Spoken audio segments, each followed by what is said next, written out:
People talk about the class that Mike was in. People talk about 2003, LeBron and Wade and Melo. And that's a great class. But the 96 draft class, hands down the best. With the first pick, it was the start of kind of a new era of younger players. With the second pick, I didn't know if a high school player was ready to play in the NBA. With the third pick, the good seniors, they all started to go lower and lower and lower. With the fourth pick, I just started thinking it might not happen for me. With the fifth pick, draft night, I was miserable. David Stern loved that night. That was the best time in life. It's the commissioner's baby. I was so excited. Welcoming the next class into the NBA. It's an opportunity of a lifetime. It was the Iverson draft. Where was Allen going to go? Here's Iverson. Wow. The people that went in 96 are among the best to ever played the game. How many defensive player of the years? Oh, what a block by Wallace. Oh, and Camby sends it back. How many MVPs? How many Hall of Famers? We just really wanted to be the best. The growth that the game has seen around the world since then. Peja Stojakovic at the horn. We are the deepest draft that has ever been. Our game is like poetry. Poetry in motion tonight. Iverson has Jordan. The crowd is into it. Gets two. I'm the ass.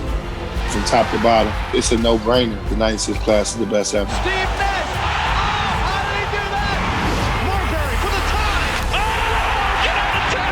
Kobe Bryant was a once-in-a-generation player. The crowd is on their feet. 81-point game. That is greatness. That's Kobe Bryant. Definitely legendary. I don't think it'll ever be any class better than that class.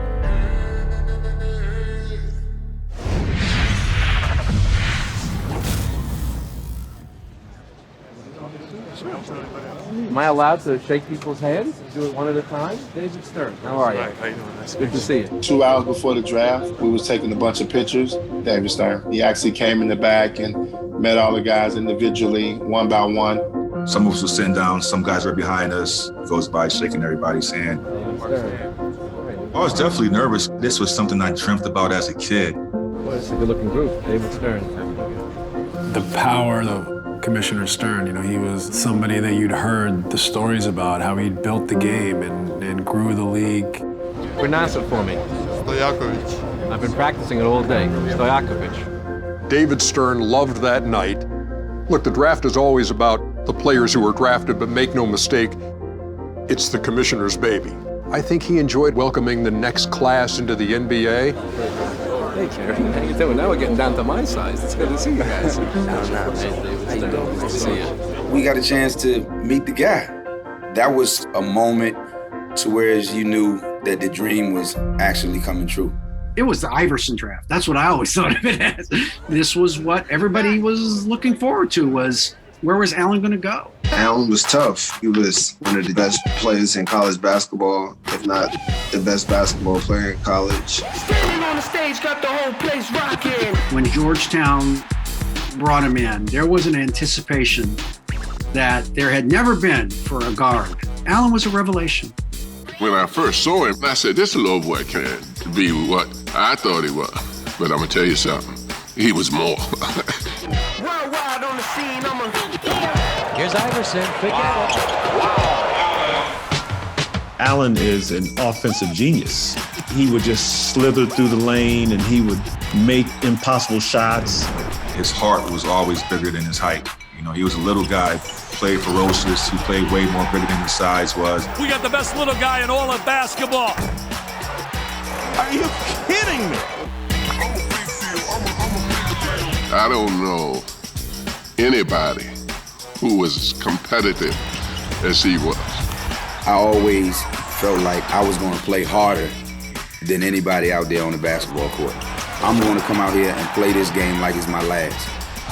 Iverson, spectacular. I'm a big deal. I'm a big deal. Georgetown, we did not like at all.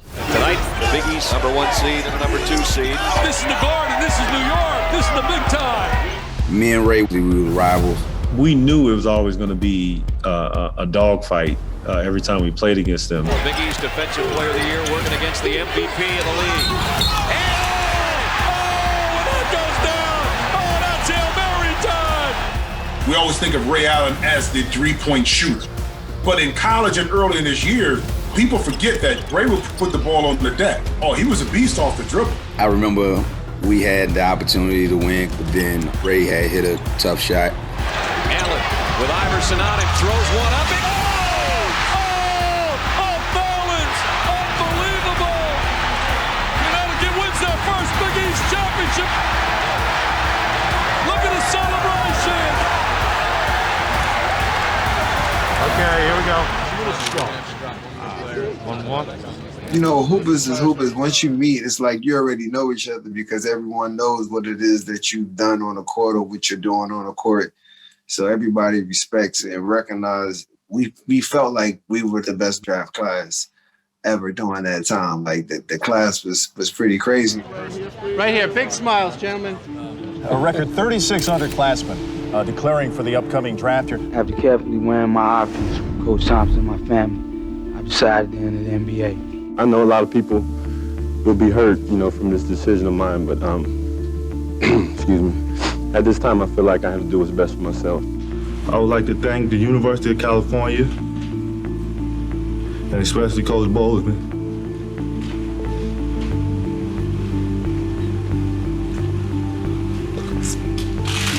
For giving me an opportunity to get an education.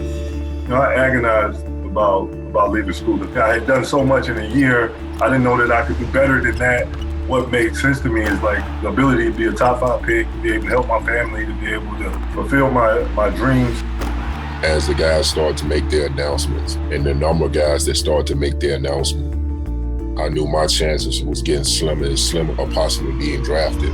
I wasn't recruited out of high school to play basketball. I started off at a community college in Cleveland, was there for 2 years, and then I decided I wanted to go to Virginia Union. First leaving from Alabama going to Ohio, that was a big adjustment. And coming here, everything just sort of slowed down and fell in place.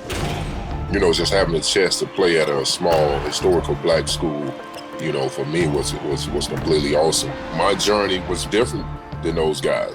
So I knew my route was going to be different. That was a thick draft. It was tough, from top to bottom. The early entries in the '96 draft resulted in many people opining about what's best for the NBA. College is the greatest minor league system we have. They might be ready athletically, but socially, physically, in a lot of ways, they're not really ready. If you had the game and you were able to play at that level, I felt that, you should make that jump. Us being grown men, that we had to make big boy decisions. I really didn't care about what people were thinking during that time, especially when we were projected to go high. There wasn't anything to prove in college anymore.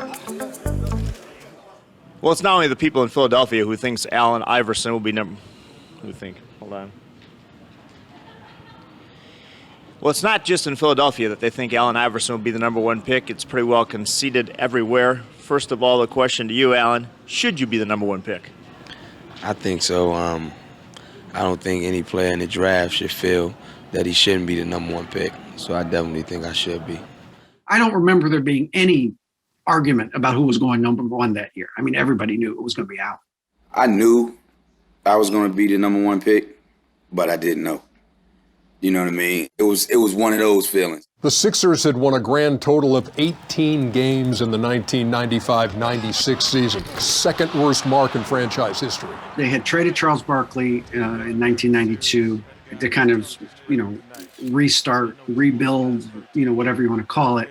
And it didn't turn out very well at all. I mean, it was just a series of very, very mediocre picks, other than Jerry Stackhouse, who was a good player, but not a franchise-level player, I'll put it that way. Pat, how can a #1 pick rejuvenate this franchise? It's a new attitude with a whole new ownership, new coaching, new management, new players, new arena. It's going to be a new spirit. Pat was a very effervescent character in a positive way. He was a great president for the Sixers at that time and kind of helped bring them back into relevance. The second pick goes to the Toronto Raptors. And that means that the first pick in the 1996 NBA draft goes to the Philadelphia 76ers. When I won that lottery, I think I went ballistic because I knew Allen Iverson was our pick. Typical Pat Croce fashion, as I remember. He never failed to get excited about certain things. As I recall, he jumped up and came running over and to shake my hand. But Pat was really excited about winning, which you can understand. Yeah, Philly, yeah. This is it. It starts it off. When you made yourself eligible for the draft, you couldn't go back to college. I have decided to skip college and take my talents to the NBA. There's no way in my mind at that time I thought a high school player could come out and play in the NBA the next year.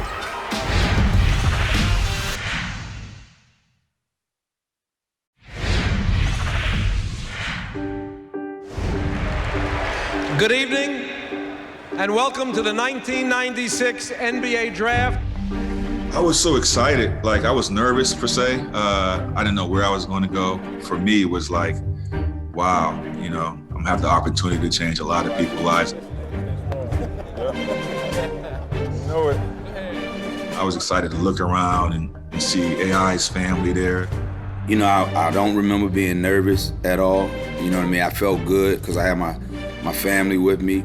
And, I know that, my peers had probably the same feeling that I had. That was probably the best time in life. I had 3 older brothers who tried to make it to the NBA, but they didn't make it. It was pretty much them vicariously living through me and sharing this experience. 20 years.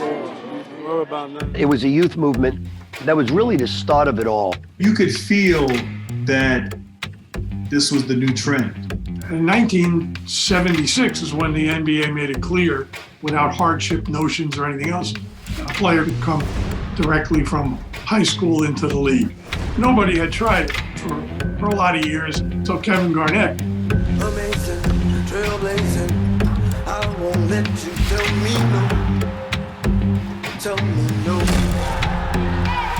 The first time I really saw him, I went to Chicago, they had a workout, and I was like, oh man, nobody say we like him, everybody shut up. And everybody knew he had a chance to be a really good pro, because he just did stuff that 17-year-old kids don't do. But it had still been, almost 20 years since someone had come straight out of high school to the pros. With the 5th pick in the 1995 NBA Draft, the Minnesota Timberwolves select Kevin Garnett. I'm thinking, I can't believe I'm drafting a freaking high school guy. I've lost my mind. But I'm thinking, this guy's going to be really good. I just don't know when. And needless to say, the guy was a tremendous player.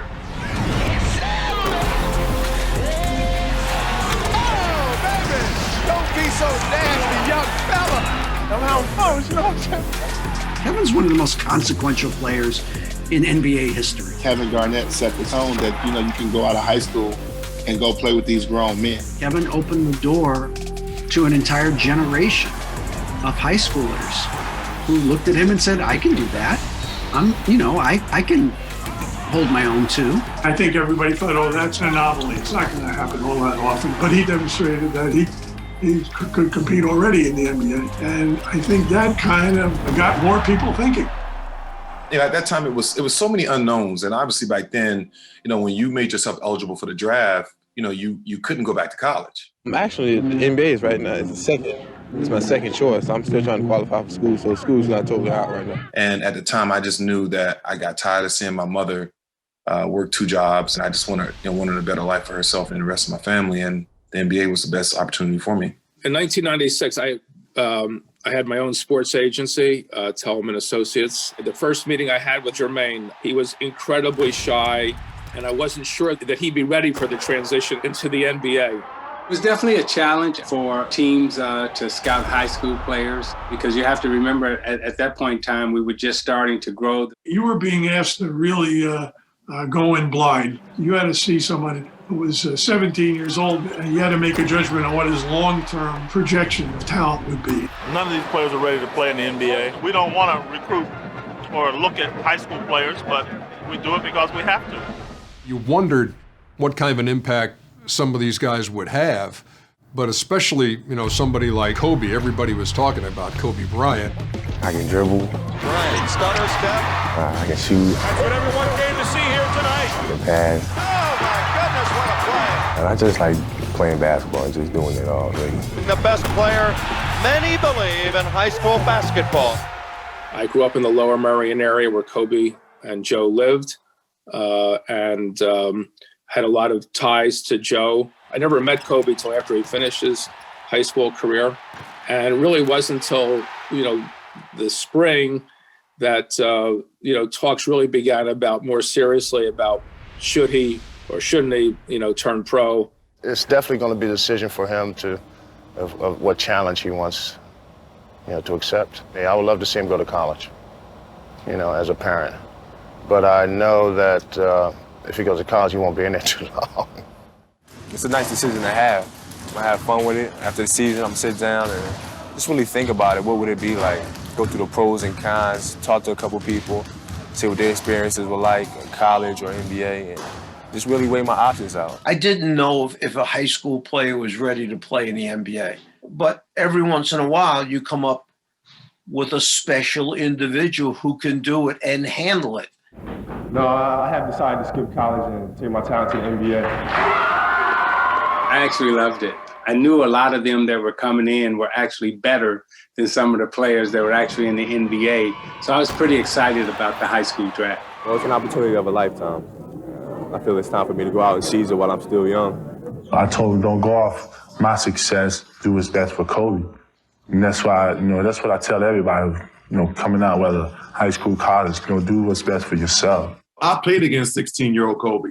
So I know what a 16-year-old Kobe was like, and you could see the drive in him early on. You could see the ambition of wanting to be the best basketball player, and it was very clear and evident to everybody around. I asked Jerry West to give me his own evaluation of Kobe. So we had a private workout with Michael Cooper and Jerry. There weren't a lot of areas that he needed to improve in, but there was just something really unique about him that was infectious. Some of the things he did in the game, you said, oh my gosh, veteran players can't do this. That is the green room where the players and their families have been waiting. It was such an honor to be in the green room, to be invited to the draft. Like, I was a kid that had one scholarship offer. And so, to be there was amazing. You wait it out and you just stay as calm as possible, and then you kind of your future is laid out in front of you. I knew Nash because I was at Cal and he was at Santa Clara, and he would come over and work out with guys in the Bay Area. So I don't think anyone had any appreciation for just how good he was. I really didn't pay much attention to trying to slot myself into where I'm going to go or who's going to take me. I just really excited to be here and trying to enjoy it. The green room is intense. A lot of cameras on me. The anxiety, the thoughts of where you might end up, the potential cities where you're going to have to establish yourself and move into. So all those thoughts are going through your mind. For me, it was all about the right fit. He might have been the most draft-ready player that year in 1996. I was not necessarily worried about the side distractions or others around me, so it didn't really matter to me about the number of kids coming out early. I think that was maybe the signature year where a bunch of underclassmen kind of all entered the NBA draft at one time. For us in the senior class, that obviously had a tremendous impact on our draft position. Everybody wanted to go to younger players because they had more potential, more upside. The senior, like John Wallace, sort of reached his potential. What you see is what you were getting. Coach Boeheim, he kept telling me that I can go higher in the draft if I come back and prove that I was a top 5 type player. Back then, the guys that were declaring, they were lottery picks. So as a result, for us seniors, there's nothing we can do. We're already in the draft, and we have no eligibility left. So what you ended up seeing was, okay, we're starting to slide down. There's no way in my mind at that time I thought a high school player could come out and play in the NBA the next year. It just didn't quite formulate in the brain. A lot of the seniors, probably took offense to it. Like, these young guys are coming in and they're taking the league by storm. I've spent 4 years in college, and then you have these guys that's coming straight out of high school. I just started thinking, I'm like, well, it might not happen for me. It could be thought of as the start of kind of a new era of younger players coming into the NBA at younger ages. With the first pick in the 1996 NBA Draft, the Philadelphia 76ers select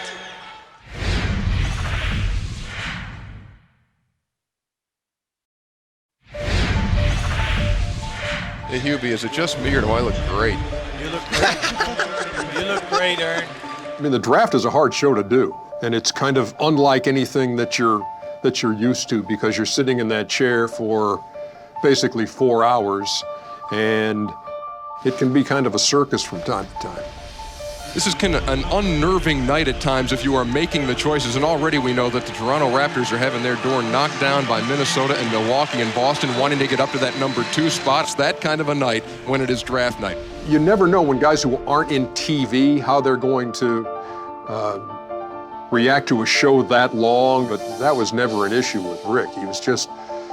He's just so natural. The last time he was in this building, his Kentucky Wildcats were winning the national championship.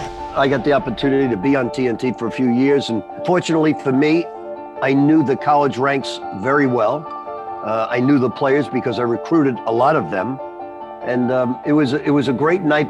Rick, childhood, a not too distant memory for some of these guys. What is the risk you take if you draft one? Well, it certainly is a risk because in 3 years you could possibly lose one of those picks, but Michael Jordan, Magic Johnson, Isaiah Thomas all came out early, and certainly we may have players at that level right now. I was still kind of getting the feel for how the traffic works in the draft, but having Hubie Brown at your side is like the greatest thing you can possibly have. It's a very deep draft. We're overloaded at the small forward and power positions, but you also have to look into the formula and say over 150 free agents, the most talent ever coming out as of July 1st. I think it's probably the greatest year of free agency, maybe ever. And you had Alonzo Mourning, you had Gary Payton, Reggie Miller, Michael Jordan, you had Dikembe Mutombo. Shaq was the supernova, the biggest one of the bunch because he was Shaq and he was 24 years old and he was just becoming himself. If you were going to rebuild, that was the summer to go all in on rebuilding. And, Miami and the Lakers, everybody knew they were going to be very aggressive about bringing in as many star players as possible. The final chapter wasn't written in my book in terms of Magic Johnson ending his career. I finally ended it the way I wanted to end it. It was clear, without Magic that we were, an older team that didn't have a chance to win. Our objective at that point in time was try to make a pitch to Shaquille O'Neal. That was one of the greatest free agencies of a number of good players that would have helped us. But if you're going to reach for the stars, you might have reached for the biggest one. Oh, what a play! He's Superman! The Shaq Betty. Here he goes! Shaquille O'Neal! The earth's quaking when Shaq goes in hard like that. Oh, brother! Shaquille, hold on to the roof! Jerry was the architect. We didn't even have the cap room to get Shaquille O'Neal. We were accumulating talent through the draft for a rebuild. We just felt that we were going to go all in. We needed to make a deal to trade Vlade Divac, who was a very good center, to try to acquire a player that we felt had great potential going forward, Kobe Bryant.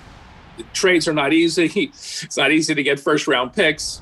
How is Jerry going to do it? He said he had an idea, let him work on it. We are ready for the first pick of the 1996 NBA Draft, and to make the announcement, the commissioner, David Stern. I wanted it so bad. My dad was a 76ers fan. He was a big Mo Cheeks fan, so I was like, man, I just want to be right here in Philadelphia. With the first pick in the 1996 NBA Draft, the Philadelphia 76ers select Allen Iverson from Georgetown University.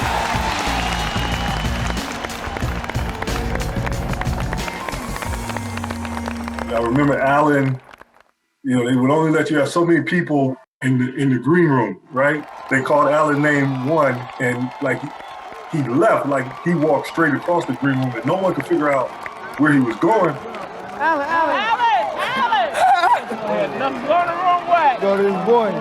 Allen went to like give a couple of his guys hugs. I was kind of ticked off that those two were in the back, and then my agents was up there with my family when it's supposed to have been the other way around. But you know, I just wanted to show them love. I wanted them to be a part of the moment. You know what I mean? Because, you know, those were a couple guys that believed in me and were there with me from day one. Wearing the hat of the Philadelphia 76ers, Allen Iverson. I just wanted to be drafted. That was the most monumental point of my career. All the accolades, everything that I've done, nothing compared to, you know, hearing your name called. I've been through a lot of obstacles in my life, and you know, I'm just happy I overcame them. Now it's just time to get in the NBA, walk that straight path. He had a football player's mentality. You bounce him down, and most people would stay down for a little longer. He bounced back up and played even harder. That's what we needed here in Philadelphia. That's what I know I needed to turn this franchise around. So he still got a good first step, too. Your dad said you got a first step. All right, love you, man. It was just a great feeling for me, and then to see the reaction from my family and how proud they were. It's just a great night. Big smile. 1, 2, 3. There's your winner. 20 long years. We waited for this day. And it's here. It's here now.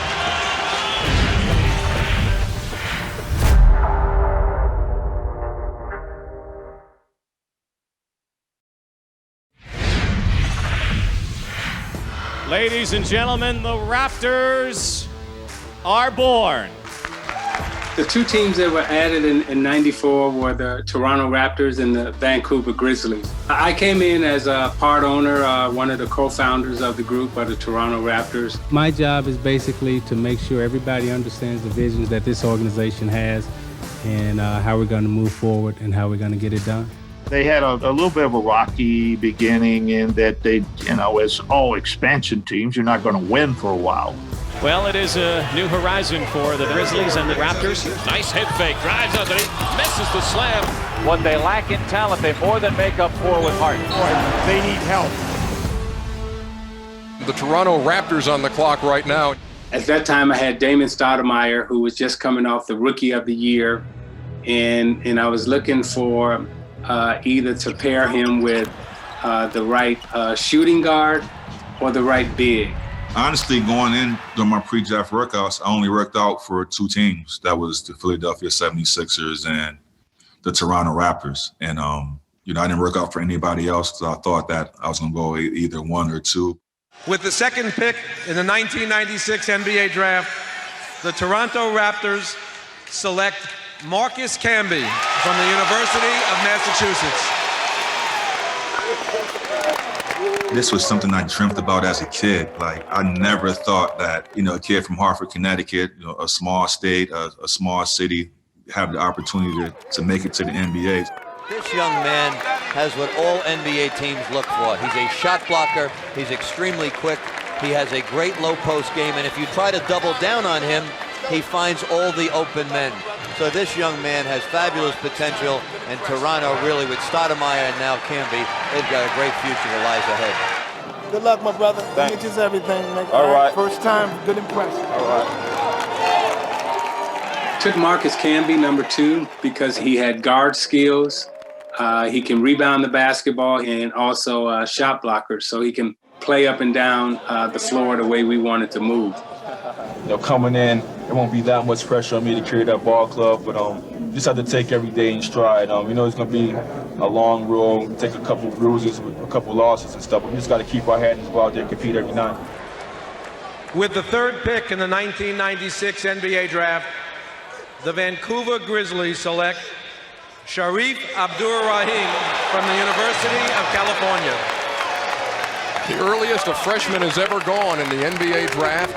It was just pure excitement for me reaching a goal and reaching a dream. Less was known about him because he only played 1 year at Cal, but for a big man, you knew he could score. Craig has got this great opportunity every year of the draft to be the first guy a player talks to when he makes his way to the NBA. A year ago, debating between Cal and Georgia Tech. You're versatile, you do everything. How do you think you fit in? Well, you know, I'm just ready to go in and play whatever position Vancouver wants me to play, 3, 4, whatever they want me to do. I just want to come in and contribute and win some basketball games. For a young team, maybe an expansion team, for example, he would be a great piece to build around because he would grow as the franchise grows. So you could take a chance on a young guy like that if you were a Toronto or a Vancouver because you were young, you were just starting out, he was just starting out.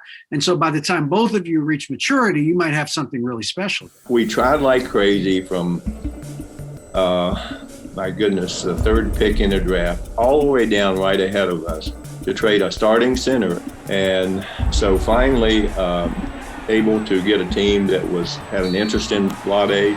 There was a lot of that anxiety, once the draft started.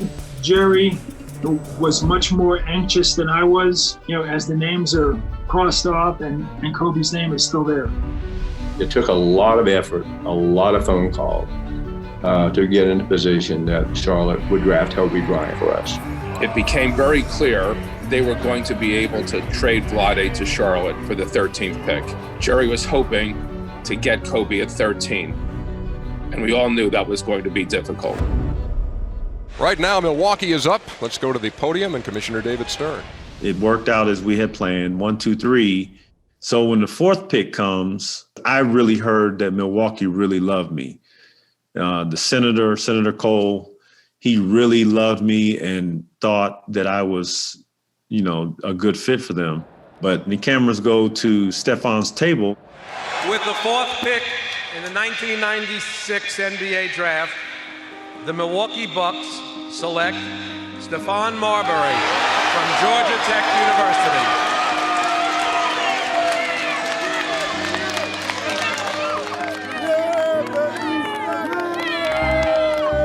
My mom, my dad, they've watched my brothers go through hard times and not being able to make it to the NBA. And then now finally, one of her kids, one of their brothers made it. And, we all made it when I made it. You'll be back, bitch. You'll be back. Congratulations. Go ahead. And Stephon Marbury really living a dream for that entire family. And there is Stephon Marbury. It's not just moms who shed a tear on this night. My facial expression and my emotions, I think that shared and that energy spread amongst people all over the world. And I think, my family's emotions, when my name was called, showed that as well.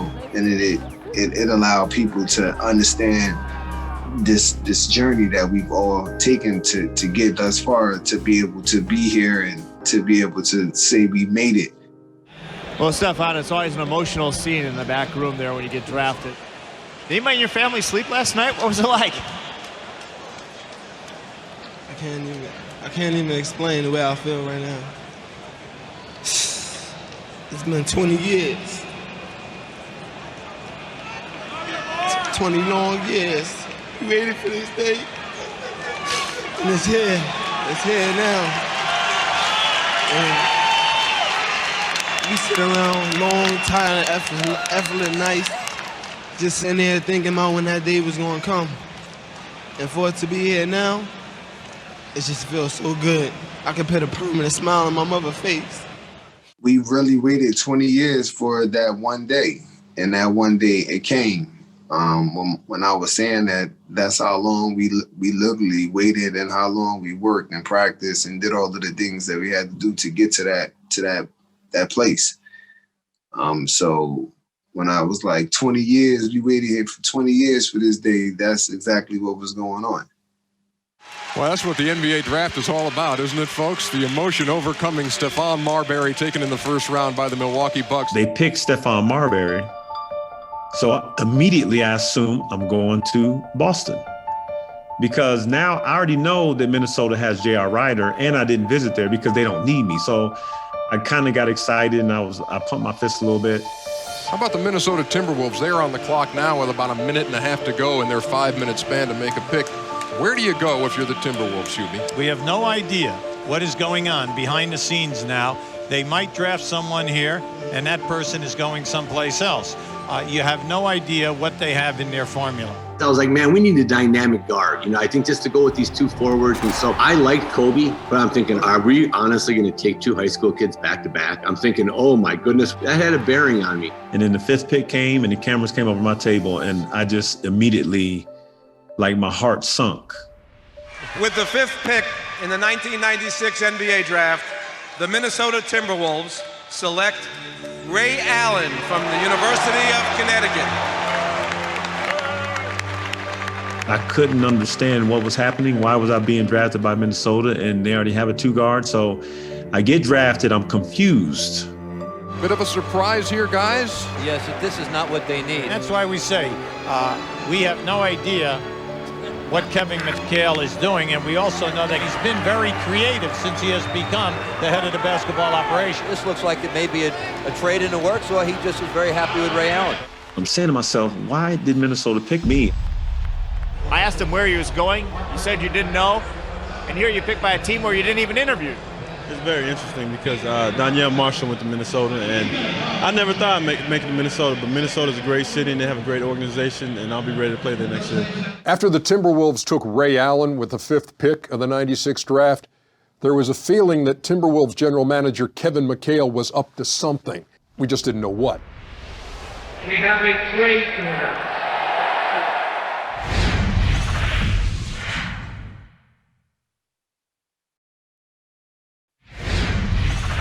Antoine Walker is a terrific basketball player. He's, I think, going to be in 5 years one of the best players in this draft. Antoine was one of the most talented players I've ever coached. He was unguardable in the low post. Here comes Antoine Walker. That's not normal. This young man is impressive. We just came off winning the championship in 1996 at the University of Kentucky. Arguably, it's one of the greatest teams in the history of college basketball.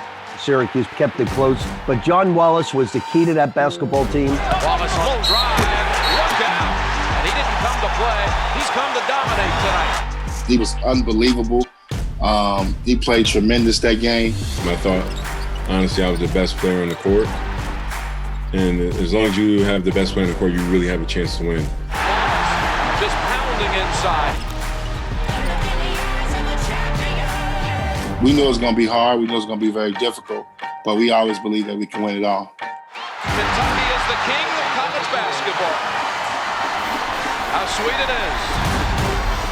After we won it, I remember just sitting by myself and being very emotional, crying, and was upset that I didn't play well. And I grabbed him. I said, Antoine, come with me. Now, I know you're down a little bit that you didn't play great tonight. You're going to be a top 5 pick. You're going pro. You celebrate like no tomorrow. He knew at that point he was going pro. Prior to the draft, I was told I wasn't going no lower than 8. New Jersey pretty much was going to take me at 8. So I had all those emotions in my head while I was sitting in the green room. And to be honest with you, you don't care where you're going. All you're trying to do is get picked. With the 6th pick in the 1996 NBA Draft, the Boston Celtics select Antoine Walker from the University of Kentucky. I was just happy that Boston believed in me. And it was weird because Boston was the one team. It wasn't that I had a bad workout. It wasn't a long workout. So I was left there kind of mixed feelings like, oh, maybe they don't like me. They didn't work me out long. But technically they had saw what they needed to see, and they really wanted it. Oh, and he must have known something. Wearing the green, Antoine Walker goes to the Boston Celtics. I think he was putting on the green for the color of money, Ernie. I didn't know it was the Celtics. There you go. If that were the case, there'd be a lot of green suits in here tonight. Next up, it's the LA Clippers. When the Clippers took Lorenzen Wright with the 7th pick of the 96 draft, it marked the first time in draft history that the top 7 picks were all underclassmen. Starting from 96 on, you can literally see the good seniors. They all started to go lower and lower and lower in the first round because people wanted these young prodigies. Each time I heard, obviously, Allen Iverson went first, Stephon Marbury. Each time a guard got drafted, I knew that was pushing me lower. Being in that green room with everyone who were already kind of drafted before you, you're sitting there like waiting. And then you're like, all right, I'm going to show all these other teams they should have drafted me. I worked out for, who knows, like more than half the teams in the league. So you're flying all over the country, you know, really under a lot of pressure to prove that you belong. You know, people probably doubt your size and strength and athleticism, and there was a lot of emotion in it. I knew Milwaukee wanted to take Ray Allen, but Andrew Lang was the guy they wanted. I was kind of looking to move Andrew anyways because he didn't fit with where we were. So I was like, well, what would it take for you guys if Marbury's there at 4 and if your guy's there at 5? What would it take to do a swap? Milwaukee conveys the draft rights to Stephon Marbury to Minnesota in exchange for the draft rights to Ray Allen and a future first-round draft pick. Once the trade happened, the whole Milwaukee booed, and everybody in Milwaukee was upset. For our team, I wanted the dynamic of Steph and his ability to break people down off the dribble a little bit more than I wanted Ray's shooting ability. I thought it was a double home run, so we did it. Switch it.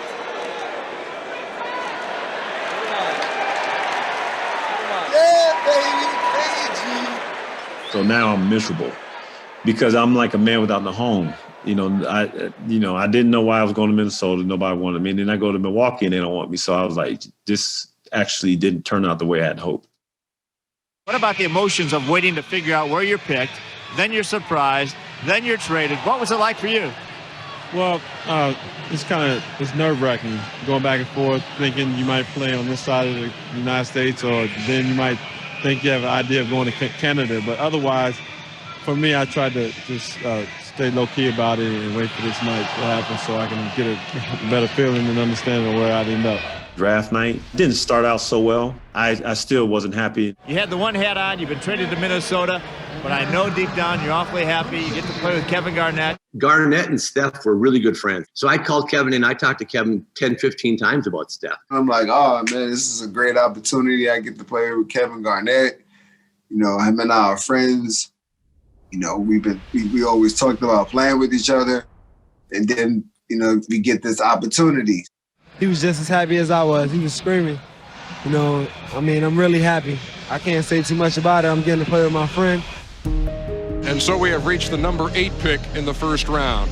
And it's the New Jersey Nets, and you can feel kind of a buzz going through the arena here at Continental Airlines Arena. He talked about the possibilities for John Calipari here.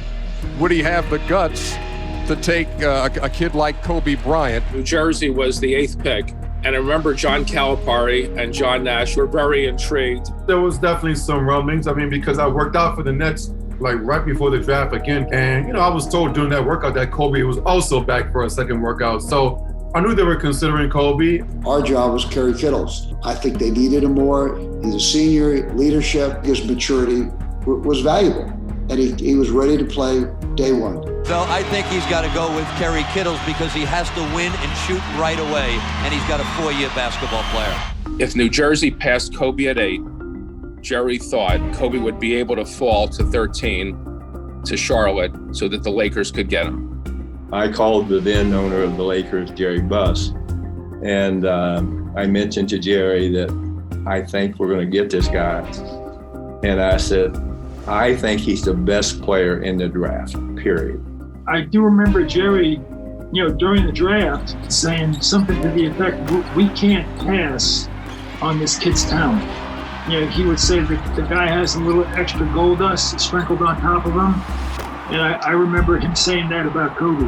My great rival and friend, David Falk, was the agent for Kerry Kittles. And I know they were sweating it out. His heart was set on New Jersey. David Falk represented a lot of players in the league and even in my class. And so he had a good pulse on the draft. For Kerry, having gone to Villanova, which was local, we thought it'd be a great fit. And I was very familiar with New Jersey, New York from playing college ball down the street. So my choice, it definitely would have been the Nets. If you don't go here, you may go to Dallas at 9 and go back to Boston. We'll see. David was making all these calls, hoping he could get him to New Jersey. He's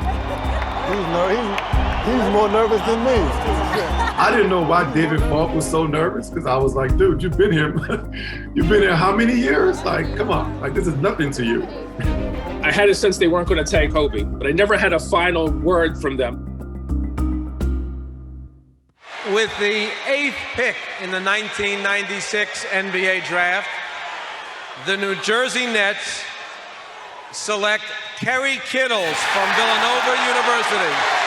Kerry Kittles, the first senior to be picked in the 1996 draft. All right, smile, have a lot of fun, all right?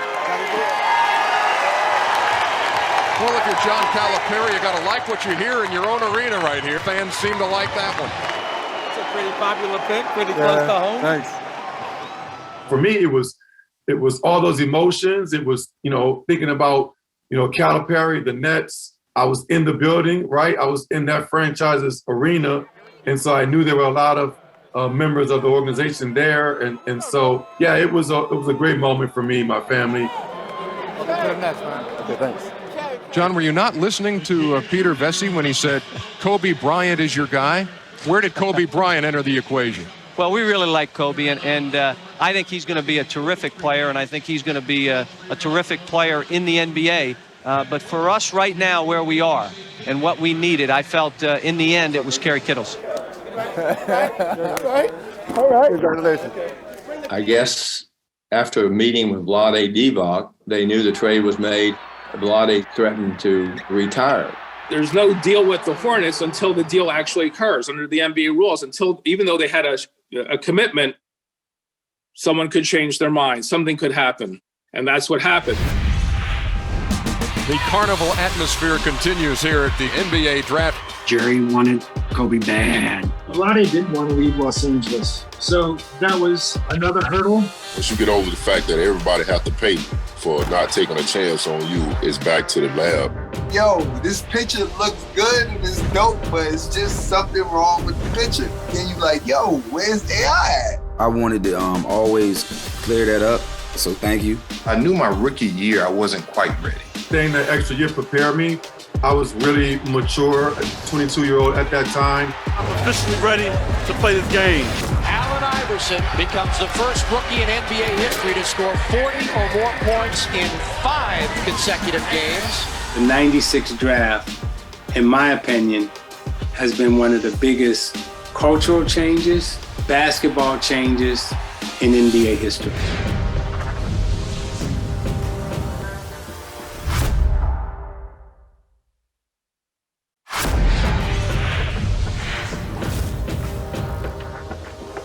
A record 36 underclassmen declaring for the upcoming draft. I'm leaving school at this time. I decided to enter the NBA. I was ready as a basketball player. Kevin Garnett set the tone that, you can go out of high school and go play with these grown men. The best player, many believe, in high school basketball.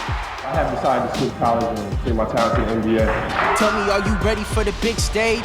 Bright lights, more change, making big plays? I didn't know if a high school player was ready to play in the NBA. The best player in the draft, period. Trades are not easy. How is Jerry going to do it? He said he had an idea. With the first pick, the Philadelphia 76ers select Allen Iverson. Milwaukee Bucks select Stephon Marbury.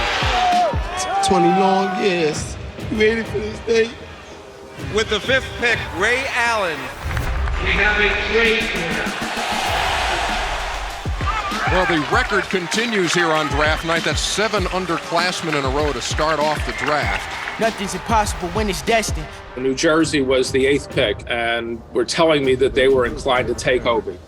With the 8th pick, the New Jersey Nets select Kerry Kittles from Villanova University. The Lakers were going to be able to move Vlade to Charlotte for the pick. They were hoping they could get Kobe to 13. Ready or not, here we come. Ambition meet a vision, mama, look what I become. We felt like we were the best draft class ever during that time. Hands down the best. The carnival atmosphere continues here at the Continental Airlines Arena. Let's go down to Peter Vesey. Pete, what's up? Well, every year somebody drops in this draft. This year it's John Wallace. We all praised him for going back to school, and he did everything he was supposed to do. He took Syracuse to the Final 2. For whatever reason, he's dropped. It surprised all of us because we knew how talented he was. He had the national notoriety. He was the older guy out the group. He had the body of work on the individual side. If you look at the run I had and, the players that were available, I thought I was a top 5 type guy. I remember going to the draft party afterwards, and people were still telling me that he was still sitting in the draft room. We are up to the 13th pick. Kobe had to pass, I think it was Dallas, Indiana, Golden State, and Cleveland before the Charlotte pick. Here's the commissioner. With the 13th pick in the 1996 NBA Draft, the Charlotte Hornets select Kobe Bryant from Lower Merion High School in Pennsylvania. It's a huge leap of faith, and I'm now looking back on it. I'm amazed that it happened this way. Jerry West, who's one of the greatest talent scouts in the history of this game, had his eye on him and knew he was going to do whatever it took to get him. He had that extra it factor that you wish every player had, because you knew he was going to be a gigantic draw at the gate. It really did come as a surprise, when they said the name Kobe. When I saw the cameras coming in my direction over there at the table, I'm starting to think to myself, oh man, this could be it. I'm going to be playing in the NBA in about a minute. You could tell already that there was a savvy in the way he conducted interviews, that this guy was thinking his way through basketball and life. A guy who never just gave you the pat answer. A guy who was constantly thinking and analyzing. You had the grades, you had the scores to go to college. Why the NBA? It's the ultimate challenge. If I was 40 years old and I'm sitting back and I'm looking back at my career, if I went to college and played on the NBA, maybe I had a great career, maybe not, and I'm still having that doubt in my mind, could I have answered that challenge? Could I have responded to the challenge of the NBA? And that's something that I didn't want to have on my shoulders, so I just really accepted it. I think that was one of those moments where you saw the pick happen, but you had a feeling that even when the night was over, that story wasn't done. John Wallace, as we see, still sitting. How can this be happening? I was just sitting there seething a little bit, being in that green room, waiting. After drafting Camby, I was actually searching in that draft, trying to pick up another late first rounder as we saw John falling, to see if we can grab him. The story of John Wall is an intriguing one, and I think a lot of people wondering exactly how far he would drop. Let's go down to the commissioner, who's got the 14th pick of the Sacramento Kings. With the 14th pick in the 1996 NBA Draft, the Sacramento Kings select Predrag Stojakovic from PAOK in Greece. Sure, on draft night, the hair-hat combo, not exactly top drawer, but this guy had huge dreams of playing in the NBA and fulfilled them. Peja Stojakovic, here's a long three, good! We were very much bullish and encouraging about international players coming into the leagues. The floodgates were beginning to open with international players entering the NBA draft. We are through 14 picks. Let's go down to the podium and the Phoenix Suns pick with the commissioner, David Stern. With the 15th pick in the 1996 NBA Draft, the Phoenix Suns select Steve Nash from the University of Santa Clara. I was excited. The Suns were a team that had been in the finals recently, had great players, had a great reputation. I felt lucky that I was going to get a chance to play for them. I think in each draft, there are always guys that you have circled as like they got drafted higher or lower than you, or there's like a competitive thing between you and that other person. And in that draft, like Steve Nash was that guy for me. We're out. Great. Hey, you're wonderful. See my boy TD 16. Okay. Tony Phelps, he gets 16. You went 16? Yes, sir. To where? Charlotte. Charlotte? Yeah. And Walt next. He probably just got picked. They got what's the name too? Walt probably next too. They got Kobe too. Sources have told me that the Charlotte Hornets have traded Kobe Bryant to the Lakers. The best confirmation that I could get out of the Lakers was that we're very interested in Kobe, but we have not made a deal yet. Jerry wanted Kobe bad. The deal we had with Charlotte was that we would trade them Vlade Divac, and we would get back the 13th pick, and we would also have an opportunity to flip-flop a pick in the future? I guess after a meeting with Vlade Divac, they knew the trade was made. Vlade threatened to retire. Well, yeah, I was pretty serious, because it was tough, for me. I love this area. I didn't want to move my kids from here. Vlade didn't want to leave Los Angeles, so that was another hurdle. And I said, he's not going to retire. Okay, so this went on and on and on, and I said to the late Bob, I said, Bob, he's going to play and he will help your team. He's a very good player. I was excited, but I didn't want to get too excited because then I was going to have a major letdown if it didn't go through. And I said, Mitch, get this straightened out. We ended up giving back the flip-flop and we took the pick straight up. But thank God for Mitch during that period of time. And so we still ended up with a deal. We're excited that we were able to complete a deal with Charlotte, and we think this young man is really one of the most exciting young prospects we've seen in a long time. And Kobe, this is for you. Thank you very much.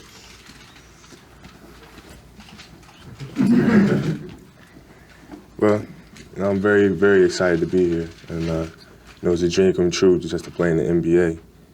People come up to me and say, hey, do you play basketball? And I say, yeah, I play basketball. And they say, well, what team do you play for? I'm used to saying Lower Merion High School. So I'm there, I'm like, well, I play for Lower Merion High. No, you know what, I'm a Los Angeles Laker. So they brought this real big smile to my face from ear to ear, and I'm just very excited to be here. 5 or 6 years from now, the people of Los Angeles will be talking about this young man in very high terms. We had another draft pick, and we wanted some additional backcourt help. Derek Fisher was a good fit for Kobe Bryant because Derek would compete on the defensive end. I was a Lakers fan growing up. Magic Johnson was and is my all-time favorite basketball player. There it is. It's over, and the most valuable player is Magic Johnson. I had no idea whether I was going to be drafted at all, but definitely didn't know if I was going to be drafted in the first round.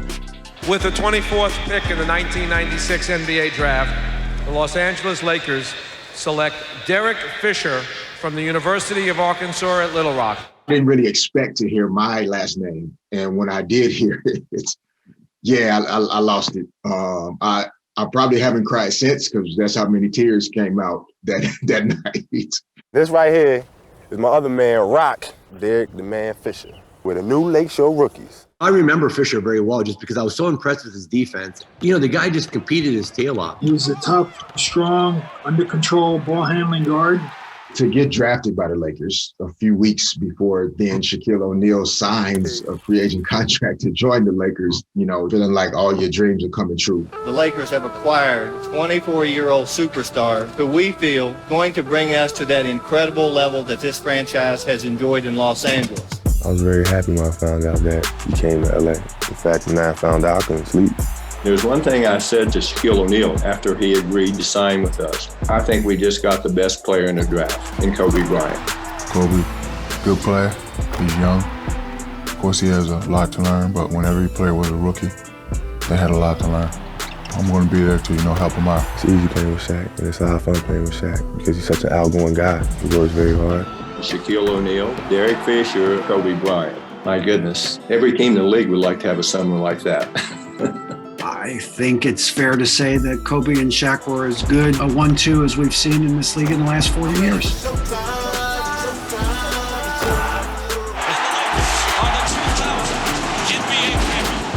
For the first time in my professional career, that's when I really felt like I had arrived at the highest level. And they were incredible. A three-peat and a sweep. Woo! That's three.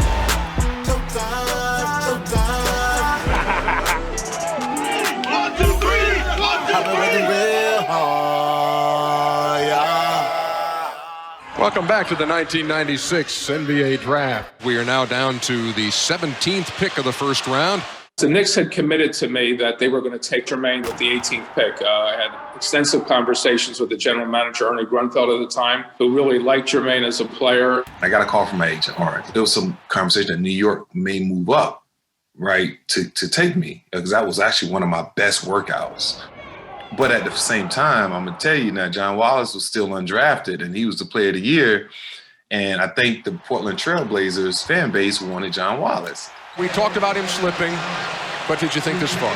Yeah, well, it has to do with the workouts that he went through, the conversations with the coaching staffs, the battery of tests that they give you. The workout I remember the most is with the Clippers. It was a bad one because I got in an argument with those guys, and they were trying to test my mental. When I saw that he slipped, I didn't know why, because I thought he was going to be a top 10 pick. I basically was telling him, this ain't going to show, what you're capable of doing on the court. You nice, everybody know that. With the 17th pick in the 1996 NBA Draft, the Portland Trailblazers select Jermaine O'Neal from Eau Claire High School in South Carolina. I remember having a phone call with Arn and then with the Portland Trailblazers, and I just tears in my eyes, because that is an incredible moment that it's hard to describe.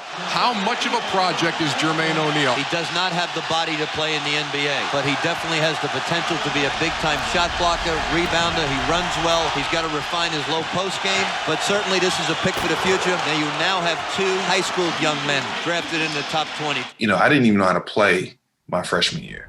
And seeing this situation go from not being able to play your freshman year to 4 years later, being drafted into the NBA, it's like a storybook ending. I remember Jermaine's reaction was he didn't even know where Portland was on the map. And I had to explain to him it wasn't anywhere near South Carolina. It was on the other side of the coast. This place is rocking right now because the New York Knicks have 3 of the next 4 picks coming up. I now realize why they cheered so loudly for Jermaine O'Neal, because they want Wallace to go to New York. Yeah, right. If the Knicks get John Wallace, they get a 4-year player. And it was not bad that John sat out the extra year because he enhanced his game. Waiting to hear your name, I was just a little upset that I wasn't going as high as I wanted to. But then they started chanting my name. Boy, they are chanting here, and they want to hear who the Knicks pick is. And Commissioner David Stern about to make his way to the podium. Here comes the commish. The New York Knicks select John Wallace from Syracuse University. David Stern called my name, and man, it was beyond elation. The place is rocking as John Wallace of the Orange goes to the Knicks. It was awesome, man. And, at that moment, when you're so down and you feel like you should already been drafted, then you start getting this love from the crowd. It changes everything, and I just couldn't wait to be a part of that, because there's obviously a lot of New Yorkers in the building that night. I think he landed where he was supposed to land. Him being from upstate New York, being drafted by the Knicks, I thought it was a great situation for himself. There's only a select few of guys that actually get to shake David Stern's hand on draft night. And to enter that select group is everything, and it meant everything. My emotions at that time was a lot of names that was called that I thought that I was, at the same level or could compete with those guys at the next level. So for me, it just became motivation. It's me against the world now, with my back up against the wall.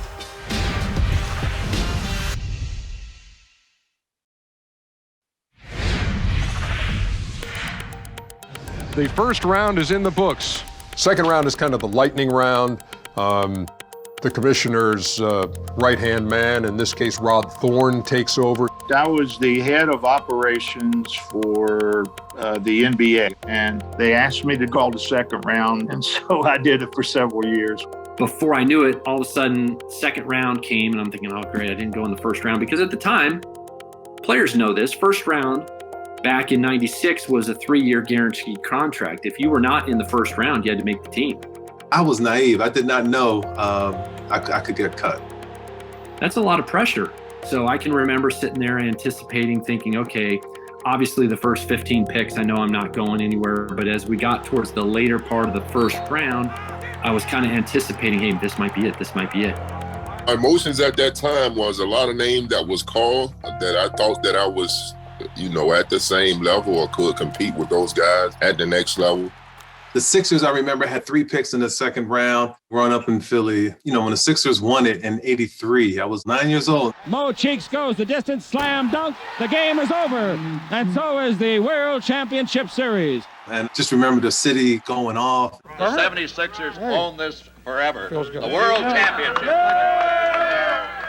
Dr. J was even more of a legend, and actually cut school and went down and saw the parade on Broad Street. That was a great time. Fell in love with the game then. There was nothing pretty about what we did to the NBA this year. It was absolutely beautiful. I wanted to play for the Sixers. With the 31st pick in the 1996 NBA Draft, the Philadelphia 76ers select Mark Hendrickson. At number 32, the Philadelphia 76ers select Ryan Miner. I'm like, wait a minute, like I should have been in, the 31 to 40 range or whatever. I'm kind of shocked, maybe expecting it, or I had all these other emotions going because the first round had already wrapped up. And then it was excitement. Then it was gratification. Then it was like, oh my gosh, this is actually happening. Mark Hendrickson and Ryan Miner. What a story here. Back-to-back picks by the Sixers, and both made their mark in baseball. Ryan Miner, he and I were obviously second-round picks, so we haven't made the team yet. And I remember going through Summer League, and he signed with the Orioles to play the remainder of the summer. Although Miner never played in the NBA, he did reach the major leagues, where he's most known as the guy who replaced Cal Ripken at third base when the Iron Man's consecutive games played streak ended on September 20th, 1998. True story. And so young Ryan Miner will start at third base. And we apparently will see the end of the Ripken streak. Sensing what's happened, now the fans rise as one. There's been times during the streak where the focus was on the streak, and I've never really felt totally comfortable about that. So I just think it reached a point where I firmly believe it was time to change the subject. I didn't expect it. I had no idea coming to the park today that something like this was going to happen, but it's one of those things that's really exciting to know that a long time from now I'm going to be able to look back and as Ray said, at the start of my career, it was a big night for me. I don't know how that was viewed with the coaching staff, with the Sixers, because I think it maybe cast a doubt of what his commitment level was, but he never made the team going into training camp. Mark Hendrickson is one out of 13 athletes to play in both the major leagues and in the NBA. He was a role player for 4 NBA seasons before moving on to the big leagues. He would play 9 years in the majors, an imposing 6'10" lefty, and in 2008, he gave up Ken Griffey Jr.'s 600th career home run. Yeah, it was a 3-1 curveball. Once I threw the pitch, it was a bad pitch, and I couldn't take it back. And, to his credit, which he's done many, many, many times, he obviously put a good swing on it and hit a home run. 3-1 to Junior. That's gone back. Yes, sirree. That's going to be gone. If I'm going to give up an historic home run to somebody, it might as well be him. Welcome back to Continental Airlines Arena and the NBA Draft. The second round continues. Draft night was a nightmare for me. I hated it. There were a lot of people that went ahead of me that I thought I was better than. But the one that really got me, and I never met this guy ever, but Marcus Mann. Mississippi Valley State has the nation's leading rebounder in Marcus Mann. Well, Mann averaging 13 rebounds a game, but getting 6 at the offensive end. And he was always a guy I was fighting with to lead the nation in rebounding. I think he beat me my senior year. I finished second. He might have been number 1. So there was that inherent, that just battle there all the time. I've always been a confident player. There's a dunk by Mann and a foul. And I think one of the biggest things that really helped me was leading the nation that particular year in rebounding. My stats showed that I was the real deal. My hard work is really paying off. Golden State selects Marcus Mann of Mississippi Valley State. I was just happy that my name was called. And as soon as my name was called, my mom's phone was just ringing off the hook. I went to my bedroom and I sat on the side of my bed. And only thing I could say was, wow, it happened. When he called him before me, I almost lost it. I was like, ah! I just remember chasing the name. Never met the man, but Marcus Mann from Mississippi Valley State. I chased him for 4 years and I think he beat me every time. With the 44th pick, the Charlotte Hornets select Malik Rose of Drexel. When they finally called my name, I was excited. And it was a kind of a realization of a lifelong dream, you know, working the way I did and, you know, doing what I had to do to get there. Coach Cowens was great. You know, I wasn't that good back then, but I played hard and I worked hard. And I think that kind of resonated with him. That gave me time to work on my game and get better so I can stay in the league. And then after that, when I get to San Antonio, I won 2 championships with the Spurs. The San Antonio Spurs are your world champions. That was special to me, just seeing the happiness in my teammates' eyes. I'm just thankful, man, because they say the second round is a crapshoot and things could have gone a different way. Most people just see the people that go to the draft, but it means so much more to all the other guys that get drafted that you don't see on TV, that don't walk on the stage and put on the hat. It's the guys who are, you know, maybe have a more intimate setting with their family and friends that know how much we've sacrificed over the years to get to that point, and then to still hear your name called, especially in the NBA, because there's only 2 rounds. I mean, that is just, there's not that many guys that get drafted or get their name called. So it is a pretty special moment. Now look, draft night doesn't always end in celebration for everybody. Sometimes there are players like Ben Wallace who go undrafted.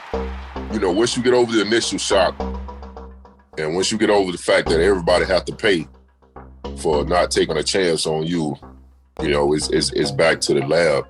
So I went back to the gym that night. I was on a mission to let everybody know that y'all missed one. And I did reps on the bench press to everybody's name that was called in that draft until I gave out. So it was whoever, AI, Starberry, Shareef, Jermaine, Ray, Kobe. So for me, it just became motivation. It's me against the world now. My back up against the wall. I met Ben Wallace at my camp. He had talent. He was raw, and I seen some of myself in him.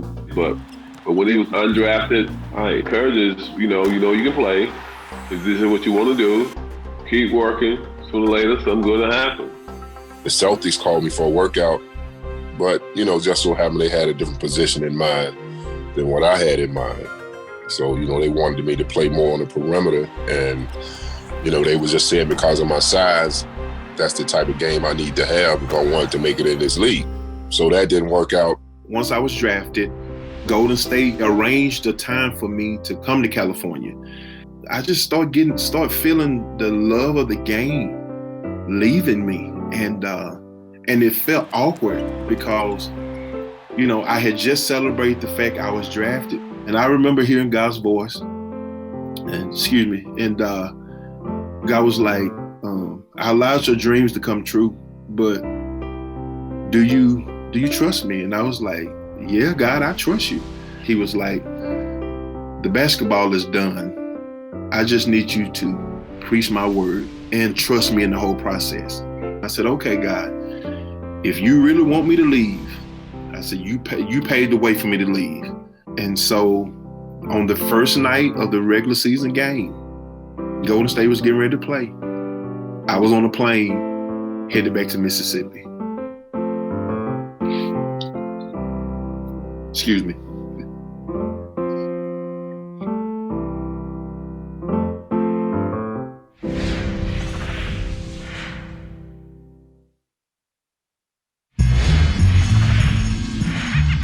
Slam showed up at the exact same time of like the first generation of basketball players who grew up listening to hip hop. We were the new kids on the block. Dennis Hayes wanted this to be different because he wanted to tell the story of the culture of basketball, not the game of basketball. Everyone wanted to grace the cover of Slam.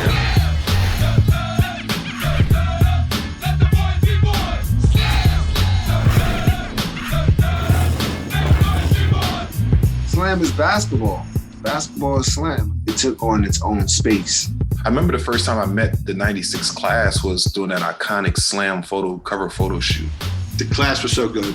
What if we could get a bunch of guys? What if we could get 10 guys or 11 guys? And then NBA Photos presented us with that opportunity. We were like, yep. It was sort of a coming out for them, but also Slam at the time. I just kept saying, I just want this cover to flex. We were all at rookie transition in Orlando.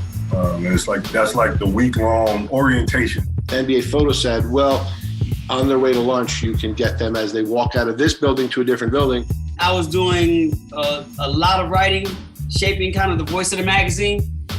The night before, I'll never forget us sitting at that bar in a hotel in Orlando. We're strategizing on bar napkins of how this is going to be laid out. And so we planned for this 90 seconds of time where we actually were shooting. As the photographer, those are the things that you have sleepless nights over, you know, because it is all in the detail. They came out of the gym and we were just like, you know, like a bunch of white guys saying, here, come over here for this photo. And I remember Tony giving me a water bottle. And him like, look, man, I need you when they get in here, the minute we get, I need you to start spraying people with this water bottle. I'm like, what? Yeah, start spraying the players because I want it to look like they're sweating. I'm like, okay, cool. So I'm this little black dude running up to them, handing them like, yo, grab this towel, squirting them in the face with no explanation with water. You know?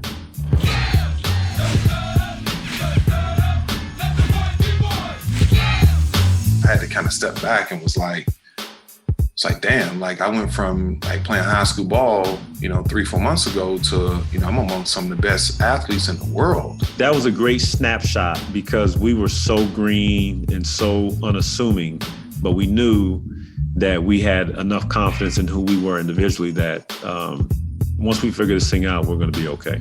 And the guys loved it because it wasn't as restrictive. They could show a little bit more of their personality.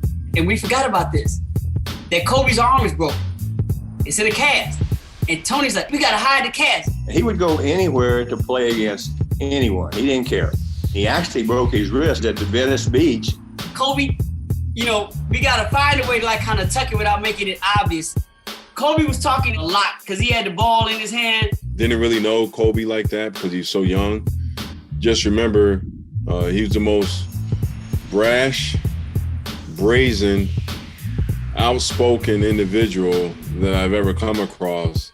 And, you know, a couple of us basically was telling him to tone that down. I think we took maybe half a dozen photographs, and there was one photograph where Jermaine O'Neal was looking at the camera. You know, Steph grabbed the towel.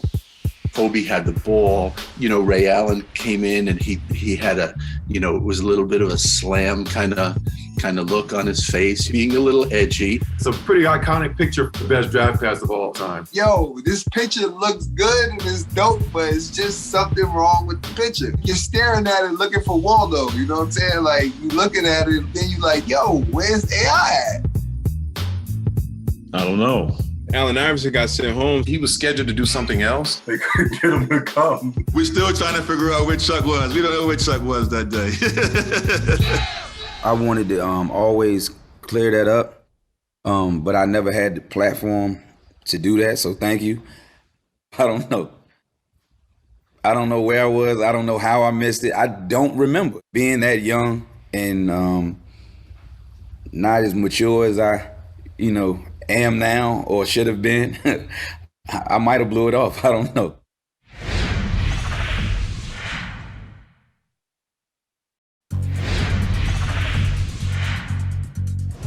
I actually ended up going over to Italy. I know it was going to be my best opportunity to make it in the NBA. I was over in Italy for about a month and a half before I got a call from Washington to come back to try out for the Washington Bullets. At that point in time, I was like, here's my time to start putting everybody on notice that looked over me.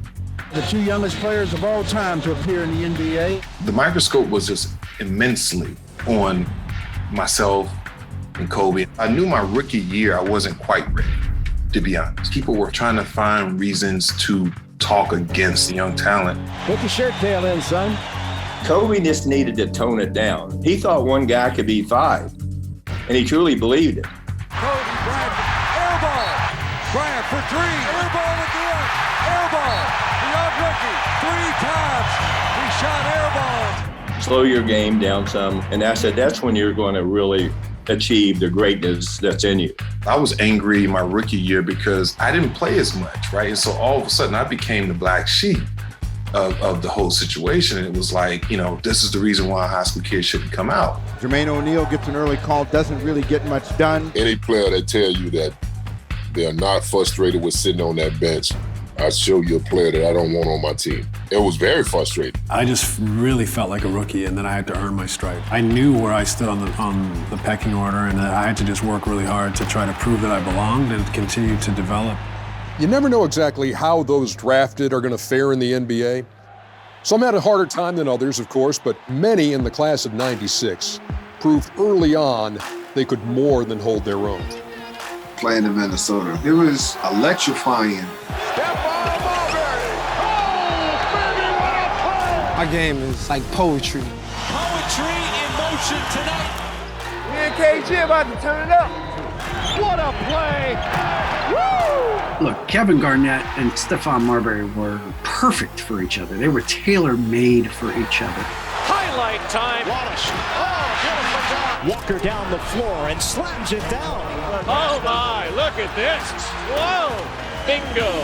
Kerry Kittles on the move, wide open jam. Honestly, I think staying that extra year prepared me. I was really mature, 22-year-old at that time. I'm officially ready to play this game. Allen right to the rack. Good looking rookie. Fisher goes in deep. He's underneath. He puts it up and scores. You're going to love this guy.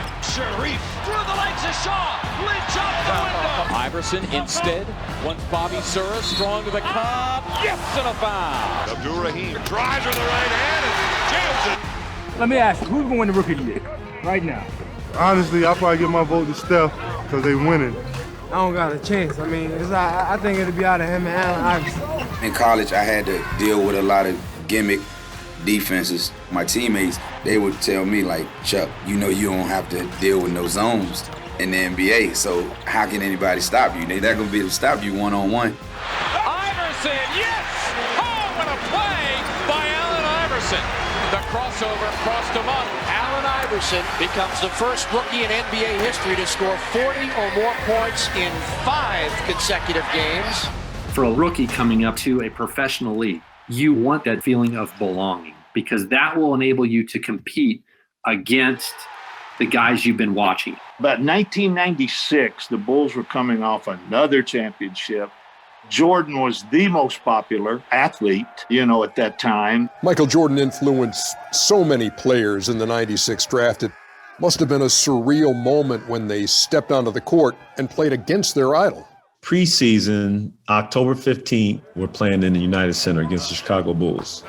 What time is it? Game time. And just like I had seen umpteen times as a kid, the music comes on, the lights go out.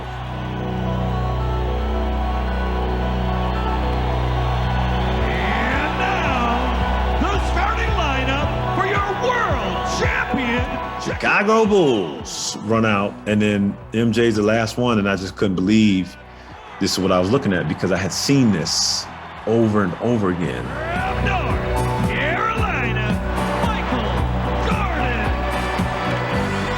I remember it like it was yesterday, that it didn't seem real. I will tell people to this day, I am so thankful that I was on the injured list and didn't have to play because I was starstruck. This was an iconic team. This was probably one of the best teams that my eyes have ever seen in all the years of playing sports. I'm looking at him like he was glowing. He looked totally different than everybody else on the court. And I'm looking at the Jordans. I'm like, damn, he got on the Jordans. You know what I mean? Like he's supposed to have on something else. But once that ball went up in the air, everything went away. It was like, it's time to dance. Coming from Chicago, being a diehard Bulls fan, to now competing against Michael, it was just one of those surreal moments for me in my life. Yeah, I couldn't believe it. It was like, throw some water in my face real quick because now I'm on this side of it. Like, this is crazy to me. I used to tell my friends, my family, my teammates, once I got the opportunity to play against him, if he was to ever switch out on me or anything, I was going to try my move. And then the opportunity presented itself. I came off the screen and I heard Phil Jackson say, Michael. And I backed up, and then the rest is history. Iverson has Jordan. The crowd is into it. Allen shakes free, gets two! I didn't even know what I did in the moment. I didn't know how big it was until afterwards when I went to a restaurant, saw it all over ESPN, all over the highlights, you know what I mean? And they still talk about it today. Now the world knows what we in Philadelphia have known, that Allen Iverson is one of the most exciting, most dynamic, most fearless players in the NBA. I was out there playing every game like it was my last. I just honestly believe if you know basketball and you have a lot of respect for the game from top to bottom, it's a no-brainer that the 96 class is the best ever.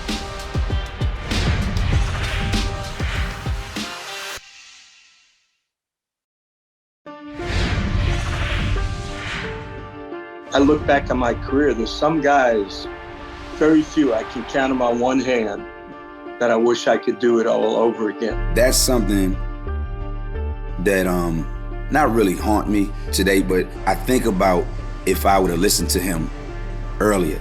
And I used to always think that he used to be just on me, opposed to just listening what he had to say, not having an attitude about it, and going out there and trying to duplicate whatever he was trying to show me. When I saw Allen early on acting a certain way, I wasn't ready to deal with that.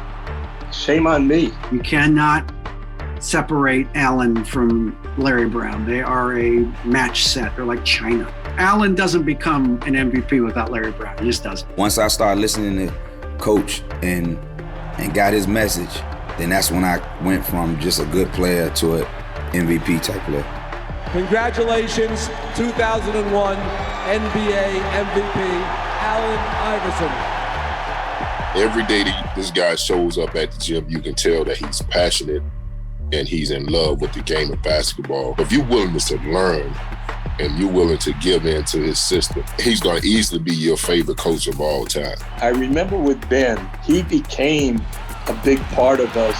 You know, not only the impact he had on the game defensively, but he was a big offensive weapon. For me, Larry Brown's the #1 coach of all time that I ever played for, on any level. A guy from Alabama come to NBA, win a championship, undrafted. Can't get no better than that. Now the man this championship team was built around. The heart and soul of the Pistons, one of the game's greatest all-time defenders, Big Ben Wallace. There is little doubt that the draft of 1996 was one of the best in history. In my opinion, has been one of the biggest cultural changes, basketball changes in NBA history. Go get him, Antoine! Here goes Kittles on the pick. Candyman, when you went up against him, he was known to block shots. I got a lot of, respect for Derek Fisher, but I just remember in 04, man, he hits that shot. 4:10 remaining. Here they go. They get it to Fisher. He scores! Derek Fisher scores at the buzzer! It ushered in a different era of NBA basketball that I think we've all benefited from since. The emergence of high school players. Oh, look out for Jermaine O'Neal! Jermaine O'Neal, crafty, he's 6'11", post up, bang. He got better and better. He was a problem down there. Oh, a guy like Antoine Walker wound up being a championship player. Really good pro for a long time, for a decade. Like a problem, somebody that people had to really pay attention to. Here comes. Wow. Antoine Walker's 49 points. It was always a little, extra competition. I probably had the tougher battles with Antoine Walker. This is for the win. This guy was a scorer. Go get 25, and when you play against him, you play within himself. He got the ball in his sweet spot. I was quickly to the rim. He had a good career. Got a man on the left as Lynch feeds right to Rahim. Jumps it with the right hand. You get on the court, you already know, because in the NBA, if you come on the court slipping one night, you could get done. It's a no mercy league. For real, you can't play. Marbury, pull up, jump, book it. He was hot. He's hitting big shots and he's going to shoot over top of you and knock down threes all night long. You just have to respect that. Marbury, oh baby, he has a 50. Stephon's over in China doing incredible things. The love and the peace here, I can't trade it in for bread, yo. They showing me different type of love. It's just different. The emergence of international players being able to come in and consistently play on NBA rosters, and the growth that the game has seen around the world. Stojakovic. Oh my goodness! Ilgauskas behind the back. Just the breadth and the depth. It was a remarkable draft. Tomahawk jam. Sometimes it doesn't happen in year 1 or 2, but then all of a sudden it happens in year 3, 4, 5. The guy gets a chance, gets the minutes, is in the right place, the right situation, under the right coach, trusts him to run the show for you and make those decisions, and you're talking about a Hall of Famer. I don't know another 2-time MVP that was like a 15th pick. I still remember my agent calling me and saying that I was gonna be named MVP, and thinking, like, this is crazy. He could just do things with the basketball. He saw things before they happened. Like a maestro in the orchestra. Left hand bounce pass, right hand over the top, pick and roll, drop, jump shot, runner in the lane. When we would play against the Phoenix Suns, when Steve was in Phoenix, I always had that game circled, like, okay, here's my chance all the way from 1996 to show that I can be on the same court with Steve Nash. Nash is one of the great players ever. Now, there's so many times where you get frustrated, or things are difficult, or you have obstacles to overcome, that you could easily just take your foot off the gas a little bit. And for someone, with, my genetic gifts, so to speak, that's not good enough. Like, I had to do everything possible to continue to try to improve every day, or else I would have been very average. Here's Nash for 3. Suzanne! What can you say about the Nash Rambler? It was just all simply about coming here and being respected on the floor every night. Ray was silky smooth, man. Hall of Fame player, one of the great shooters in the history of the league. Calm, collected, that great shot that everybody remembers Ray for in Miami. Rebound Bosch, back out to Allen, his three-pointer, bang! Tie game with 5 seconds remaining! I learned throughout my career that the ball finds energy. Keep moving, don't let grass grow under your feet. And the minute my teammate throws me the ball, and as the ball's going up, the other coach says, just like that. So you don't want to be on the other side of that. I wasn't chasing a record. I was just doing my job. When that moment came, it's serendipity. Here's Allen with a deep 3. That is the NBA record. We just really wanted to be the best. Kobe Bryant, one of the greatest players to play the game. I feel like best players ever played is Michael Jordan, Kobe Bryant. Kobe rivaling, Michael Jordan as the next MJ or the up and coming. Jordan's here and Kobe's he's just scraping him, you know what I mean? Kobe and Michael had this unbelievable will to win, the will to be great. It's not only in a game, every practice, every summer. He wanted to win, and he wanted to show that he could be a leader, that he could lead teams to championships, and he did it. To want to be great, to want to be legendary, to want to be talked about once it's all over. You know what I mean? You can't have a basketball conversation without Kobe Bryant. There's no way. He's definitely on that Mount Rushmore of basketball players. You guys will always be in my heart. No words can describe how I feel about you guys. Thank you from the bottom of my heart. God, I love you guys. What can I say? Mamba out.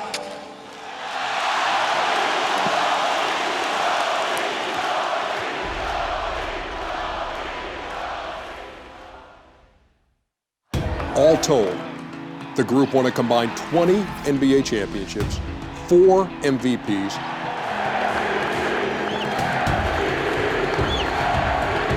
Thank you. I want to thank my coaching staff and my teammates. I love you. Now let's get this party started. And get this party jumping. 5 Defensive Player of the Year awards. NBA Defensive Player of the Year award. And has produced 4 Hall of Famers. I'm here because I worked hard my whole life. Without that work, no one in this room would know who I am. Think that you're the best football player in the world, and to be sitting up here as a Hall of Famer in basketball. You tell me God ain't good. You'll never be more alive than when you give something everything you have. Ray Allen, Hall of Famer. Allen Iverson, Hall of Famer. Steve Nash, Kobe Bryant. These guards changed the NBA. And that impact is being felt today of how the game is being played.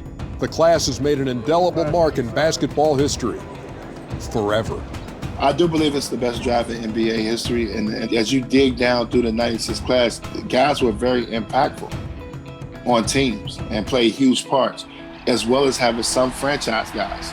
Teams built around those individuals.